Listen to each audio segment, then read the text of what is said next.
ابو ہریرہ رضی اللہ تعالی عنہ وہ بیان کرتے ہیں کہ آقا علیہ السلام نے 3 مرتبہ یہ ارشاد فرمایا کہ اس کی ناک خاک آلود ہو، یعنی اس شخص کے لیے تباہی و بربادی ہو کہ جس نے اپنے والدین میں سے ایک یا دونوں کو بڑھاپے کی حالت میں پایا اور جنت میں داخل نہ ہوا۔ یہ یاد رکھ لے کہ اگر والدین زندہ ہیں، حیات ہیں، ان کی قدر کرو، اس لیے کہ یہ دونوں جنت کے دروازے ہیں تمہارے لیے، وہ کھلے ہوئے ہیں، خدمت کر لو جنت لے لو۔ اور یہی والدین اگر تم نافرمانی کی صورت میں اپنی زندگی بسر کرو گے، ان کے ساتھ احسان نہیں کرو گے، اچھا سلوک نہیں کرو گے، بڑھاپے کی حالت میں پایا دونوں یا ایک، وہ جو جنت کا دروازہ ہے تم اس سے محروم رہو گے۔ حضرت کعب بیان کرتے ہیں کہ ایک مرتبہ حضور تاجدار کائنات علیہ السلام منبر پر تشریف لے کے گئے تو پہلی سیڑھی پہ قدم رکھا تو آقا علیہ السلام نے بلند آواز سے آمین کہی، پھر آقا علیہ السلام نے دوسری سیڑھی پہ قدم رکھا، پھر اونچی آواز سے آمین کہی، تیسری سیڑھی پہ قدم رکھا، پھر آقا علیہ السلام نے بلند آواز سے آمین کہی۔ صحابہ نے پوچھا یا رسول اللہ صلی اللہ تعالی علیہ وسلم، آپ ہر سیڑھی پہ قدم مبارک رکھتے اور آمین کہہ رہے تھے، اس کا سبب کیا ہے؟ تو آقا علیہ السلام نے ارشاد فرمایا کہ جب میں نے پہلی سیڑھی پہ قدم رکھا تو جبریل امی میری بارگاہ میں پیش ہوئے اور وہ یہ دعا کر رہے تھے کہ جس شخص نے رمضان المبارک کے مہینے کو پایا اور اپنی بخشش اور مغفرت نہ کرا سکا، اللہ کی رحمت اس سے دور ہو۔ تو میں نے اونچی آواز میں آمین کہا۔ جب میں نے دوسری سیڑھی پہ قدم رکھا تو جبریل امی دعا کر رہے تھے اور کہہ رہے تھے کہ جس شخص کے سامنے یا رسول اللہ آپ کا ذکر ہو اور وہ شخص آپ پہ درود پاک نہ پڑے، وہ اللہ کی رحمت سے دور ہو۔ میں نے آمین کہا، اور جب میں نے تیسری سیڑھی پہ پاؤں رکھا تو جبریل امی یہ دعا کر رہے تھے کہ جس نے اپنے والدین یا کسی ایک کو بڑھاپے کی حالت میں پایا اور جنت میں داخل نہ ہو سکا، اللہ اس سے اپنی رحمت سے محروم رکھے۔ میں نے آمین کہا۔ ام المومنین سیدہ عائشہ صدیقہ رضی اللہ تعالی عنہ بیان کرتی ہیں کہ ایک شخص بارگاہ مصطفیٰ صلی اللہ تعالی علیہ وسلم میں حاضر ہوا اور اس کے ساتھ ایک بوڑھا شخص تھا۔ آقا علیہ السلام نے پوچھا یہ تیرے ساتھ کون ہے؟ عرض کیا یا رسول اللہ یہ میرے والد ہیں۔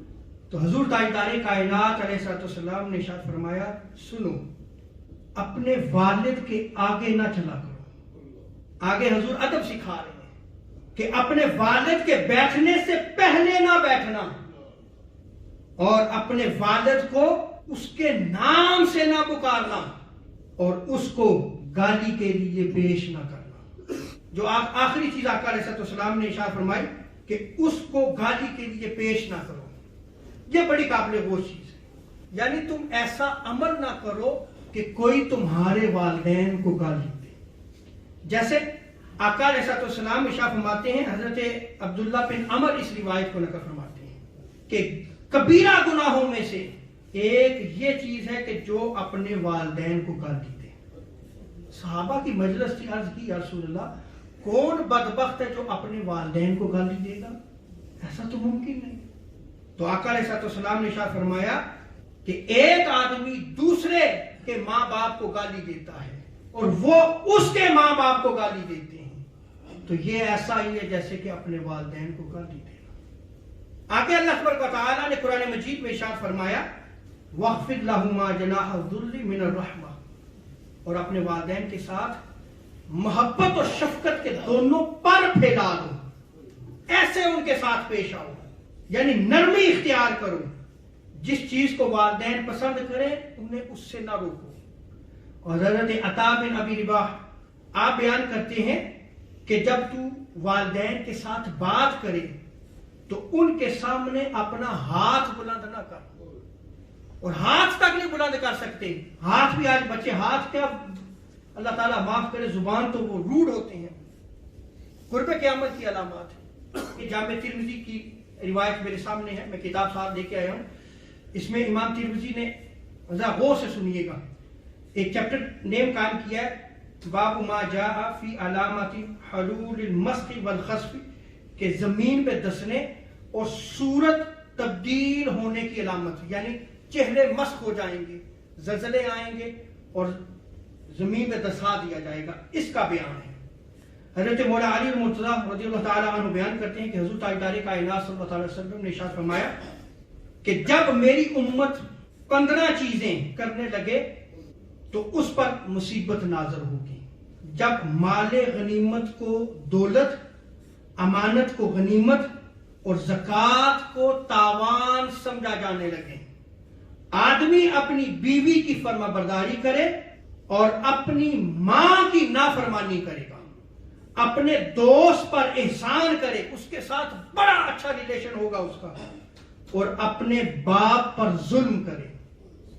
دوسری روایت میں آتا ہے کہ آدمی اپنی بیوی کی فرما برداری کرے اور اپنی ماں کی نافرمانی کرے اور اپنے دوست کو قریب کرے اور اپنے باپ کو دور کرے۔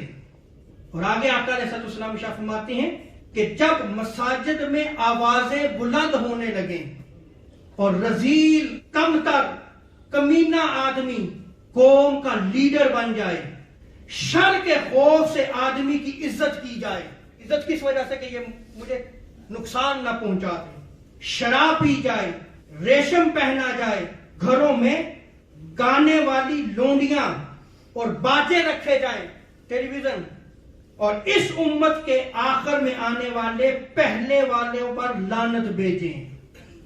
آج سوشل میڈیا پہ آپ دیکھ لیں صحابہ کرام، اسلاف، تابعین، کس طرح جو ہے وہ زبان جو ہے وہ دراز کی جاتی ہے۔